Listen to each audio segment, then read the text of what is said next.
अंजना बहुत ही गुस्से वाली थी और आज उसका गुस्सा 7वें आसमान पर था।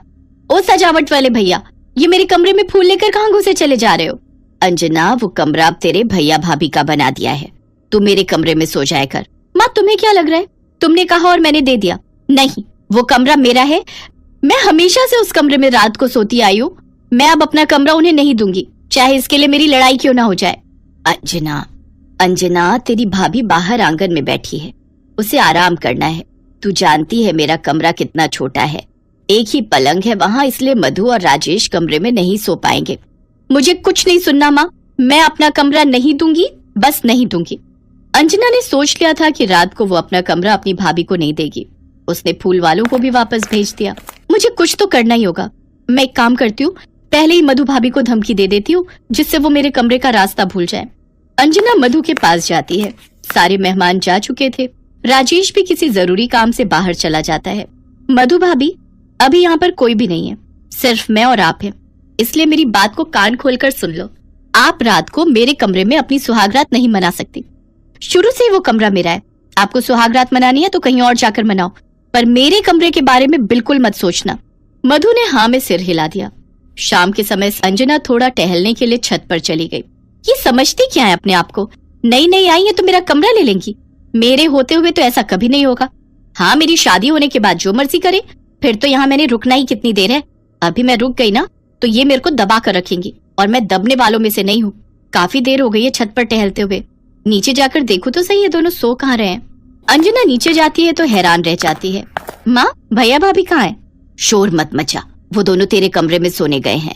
राजेश के कुछ दोस्त आ गए थे, वो बाहर उनसे बातें कर रहा था। तेरी भाभी कमरे में अकेली बैठी है। कोई बात नहीं, एक रात की तो बात है। क्या कहा? मेरे कमरे में बैठी है?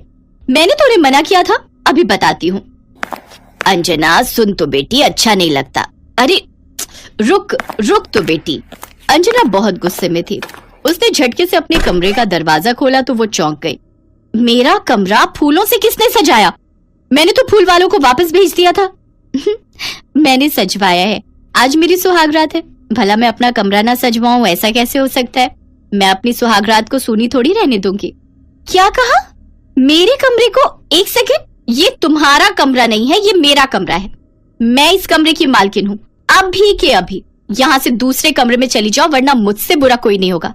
और अगर ज्यादा लड़ाई की ना तो सुहागरात का इंतजार करते हुए सुबह हो जाएगी। अगर हिम्मत है तो मुझे कमरे से बाहर निकाल कर दिखाओ। अब से ये कमरा मेरा है। तुम्हें कहीं और जाकर सोना है तो सो जाओ। मैं भी इस घर की बहू हूँ, मेरा भी इस घर में पूरा हक है। अगर तुम इस घर की बेटी हो, तुम अपना हक मानती हो, तो मैं क्यों पीछे रहूं? अभी बताती हूँ। ज्यादा हिम्मत आ रही है ना, सबसे पहले तो ये फूल तोड़ती हूँ। राजेश अपने दोस्तों से बातों में लगा हुआ था। उसे नहीं पता था कि अंदर क्या चल रहा है। अंजना गुस्से में सारी सजावट खराब करने लगती है। अंजना रुक जा, ये ठीक नहीं है। सुन तो मान जा मेरी बच्ची, तू तो बहुत अच्छी है ना, मेरा कहना मानती है। मेरी बात को इग्नोर कैसे किया गया? जब मैं बाहर बोल कर आई थी कि ये मेरे कमरे में सुहागरात नहीं मनाएंगी, तो इन्होंने ऐसा क्यों किया? मैं इस घर को छोड़कर जा रही हूँ। मेरा यहाँ पर बहुत अपमान हो गया, अब मैं यहाँ एक पल भी नहीं रुकूंगी। मधु अपने सामान की अटैची उठाती है और गुस्से में कमरे से बाहर जाने लगती है। तभी राजेश आ जाता है। क्या हुआ मधु, ये तुम अटैची उठाकर कहाँ जा रही हो? और ये कमरे की क्या हालत हो गई है? कोई मुझे बताएगा कि क्या हुआ है? राजेश, मैं इस घर में एक पल भी नहीं रह सकती। आज मेरी सुहागरात पर तुमने और तुम्हारे परिवार ने मुझे बहुत अच्छा तोहफा दिया है। मैंने पहले से ही बोल दिया था कि मैं अपना कमरा नहीं दूंगी, तो लड़ाई की कोई वजह ही नहीं थी। मैं अगर यहाँ रुकूंगी तो इसी कमरे में मेरी सुहागरात होगी, वरना मैं यहाँ से चली जाऊंगी। तुम जैसा कहोगी वैसा ही होगा। अब इस कमरे में से अंजना जाएगी। अंजना, तुम बात को बढ़ा रही हो, चुपचाप जाकर माँ के कमरे में सो जाओ। नहीं, आज मैं नहीं झुकूंगी। मैं भी अपनी बात पर अड़ी रहूंगी। देखती हूँ मुझे इस कमरे में से कौन बाहर निकालता है। और मैं भी अपनी बात पर जिद्दी हूँ। मैं भी इस कमरे में ही आज अपनी सुहागरात मनाऊंगी। अगर ऐसा नहीं हुआ तो मैं अभी के अभी मायके चली जाती हूँ। जहाँ मर्जी जाओ, पर मैं कमरे से नहीं निकलूंगी। देखती हूँ मुझे भी कौन निकालता है। अब राजेश का गुस्सा बढ़ गया था। उसकी आंखें लाल हो गई थी और वो अपना आपा खो चुका था। उसने गुस्से में कुछ ऐसा कह दिया जिससे अंजना टूट गई। निकालूंगा तो तुझे मैं अब इस कमरे से भी और इस घर से भी। कल ही तेरे लिए कोई रिश्ता ढूंढकर तुझे इस कमरे से और इस घर से बाहर निकाल दूंगा। हमेशा हमेशा के लिए चली जाना यहाँ से, और दोबारा लौट कर मत आना। मुझे ऐसी बहन की कोई जरूरत नहीं है। माँ मैंने पहले ही कहा था इसकी शादी करके इसे घर से निकाल दो। ये पहले चली जाती तो आज ये नौबत ना आती और मेरी सुहागरात खराब ना होती। ये सब इस अंजना की वजह से हुआ है। मैं कहता हूँ इसे घर से निकाल दो। ये घर इसका नहीं है, ये पराई है। ये बात शायद इसकी समझ में तभी आएगी जब कल इसकी शादी करके इसे घर से निकाल देंगे। अपने भाई की ऐसी बातें सुनकर अंजना की आंखें भर आती हैं और वो रोने लगती है। उस समय अंजना बिल्कुल चुप हो गई और अचानक चक्कर खाकर नीचे गिर गई। तभी मधु ने उसे संभाला। चुप भी हो जाओ, इतना कोई बोलता है क्या भला? सगी बहन आपकी, इतना बुरा कौन बोलता है? एक कमरे की ही तो बात थी, उसके लिए अपनी सगी बहन को पराया कौन बोल देता है? ये घर अंजना का है, मेरे से भी पहले इस घर पर, इस कमरे पर इसका हक है। अंजना, तुम ठीक तो हो ना? मेरी प्यारी ननद, राजेश की तरफ से मैं माफी मांगती हूँ। इन्होंने तुम्हें बहुत ज्यादा बोल दिया। मुझे माफ कर दे अंजना, मैं गुस्से में था। मैंने गुस्से में कहा जो भी कहा। मेरी प्यारी बहन, तूने गुस्सा दिलाया ना, इसीलिए मैं इतना बोल गया, नहीं तो मैं तुझे कभी भी ऐसे नहीं बोलता, तू जानती है। अंजना, मेरी बच्ची, दिल पर क्यों लेती है बात? हम सब तेरे अपने ही तो हैं। ठीक है अंजना, अगर इस कमरे में तुम्हें सोना है तो तुम सो जाओ। मैं और राजेश आंगन में सो जाएंगे। अपने कमरे में आराम से सो जाओ। राजेश, आपने सच में अंजना को बहुत ज्यादा गलत बोल दिया। अगर अंजना को कुछ हुआ ना तो मैं आपको कभी माफ नहीं करूंगी। अब चलो, हम आंगन में सो जाएंगे। तभी अंजना अपनी भाभी मधु का हाथ पकड़ लेती है। मधु भाभी, आई एम सॉरी, मैं नहीं जानती थी कि आप मुझे इतना प्यार करते हो। मैं भी पता नहीं बच्चों जैसी हरकत कर रही थी जो मुझे नहीं करनी चाहिए थी। प्लीज भाभी, आप मेरे कमरे में रहो। मैं चाहती हूँ अब इस कमरे को आप संभालो। मैं माँ के कमरे में सो जाऊंगी। नहीं नहीं अंजना, ये कमरा तुम्हारा है, हमारी चिंता मत करो। राजेश, क्या हम छत पर अपने लिए नया कमरा बनवा सकते हैं?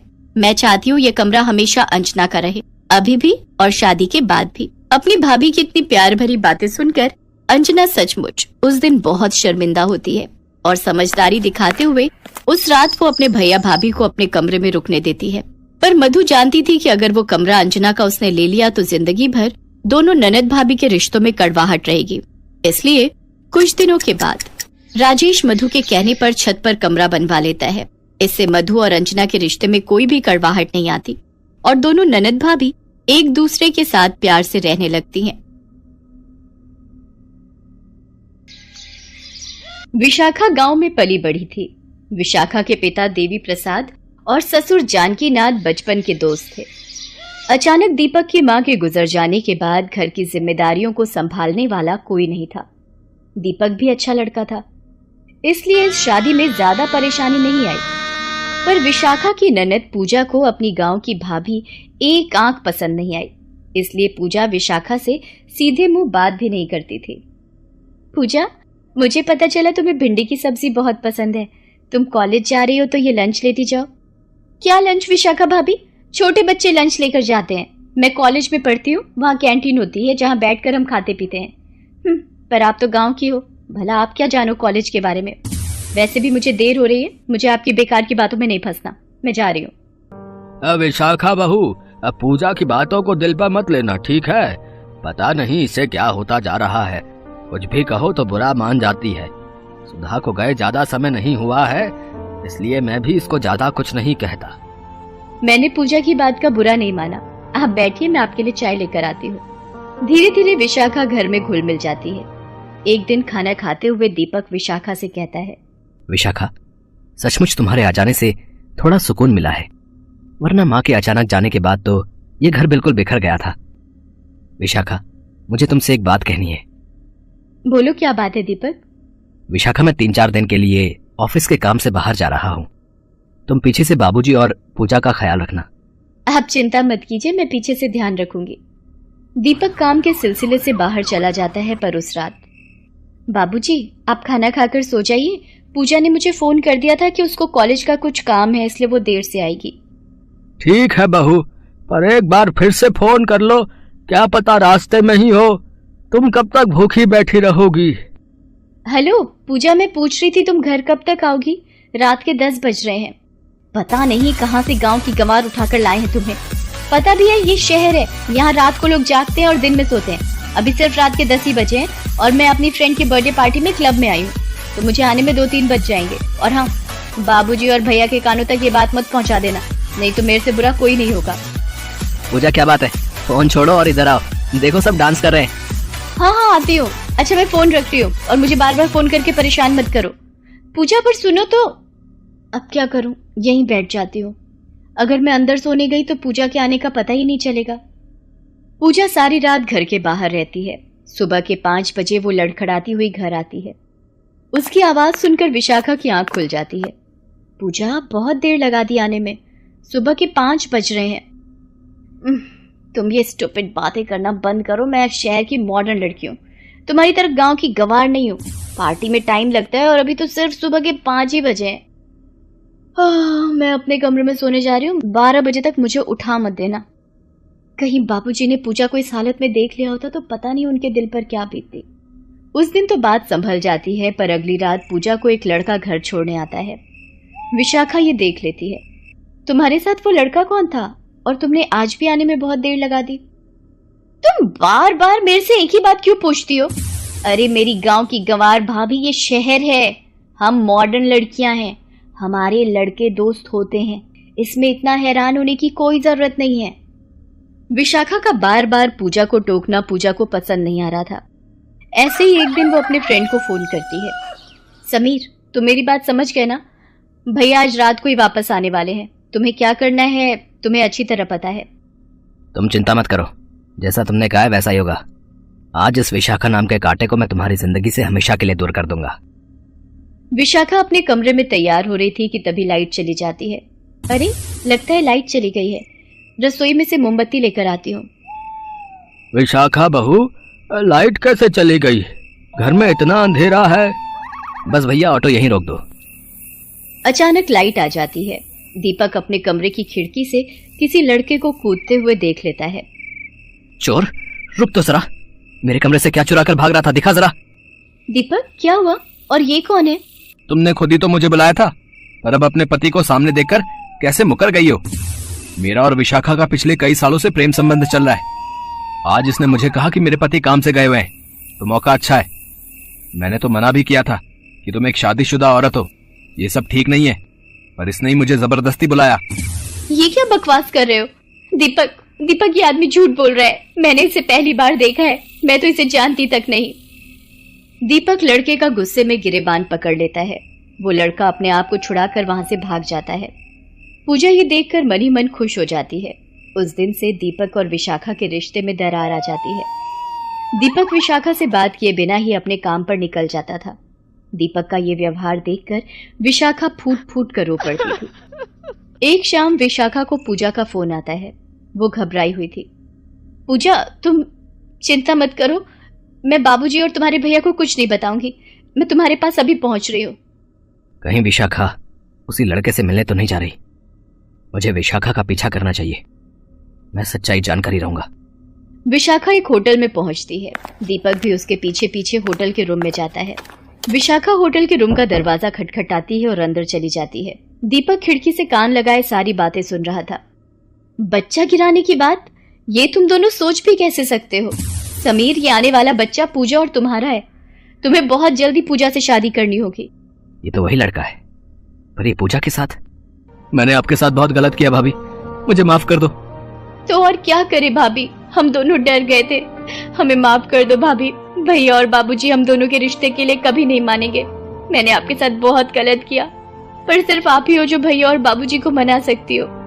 भैया समीर का चेहरा पहचानते हैं, वो मेरी शादी समीर से कभी नहीं होने देंगे, और अगर मेरी शादी समीर से नहीं हुई तो मैं अपनी जान दे दूंगी। विशाखा भाभी, मैं पूजा से बहुत प्यार करता हूँ, मैं इसके बिना जिंदा नहीं रह सकता। तुम दोनों बिल्कुल भी चिंता मत करो, मैं आज ही दीपक और बाबूजी से बात करूंगी। इतनी देर में दीपक भी कमरे में आ जाता है। मैंने सब कुछ सुन लिया है, मुझे माफ कर दो विशाखा। मैंने तुम्हारी पवित्रता को नहीं समझा। पूजा, तुम्हें शर्म आनी चाहिए। तुमने अपनी भाभी के साथ कितना बुरा बर्ताव किया, फिर भी आज ये तुम्हारा ही पक्ष ले रही है। आई एम सॉरी भाभी, सचमुच मैंने हमेशा आपको गांव की कहकर आपका अपमान किया है। अरे, मैंने तो तुम्हारी बात का कभी भी बुरा नहीं माना। अब रोना बंद करो, हम सब घर चलते हैं। विशाखा अपनी सूझबूझ से जानकीनाथ को पूजा और समीर की शादी के लिए मना लेती है, और फिर वो एक माँ की तरह खूब धूमधाम से पूजा की शादी समीर के साथ करवाती है। पूजा को समझ आ गया था कि बात गांव में रहने की हो या शहर में रहने की, व्यक्ति अपने व्यवहार से ही बड़ा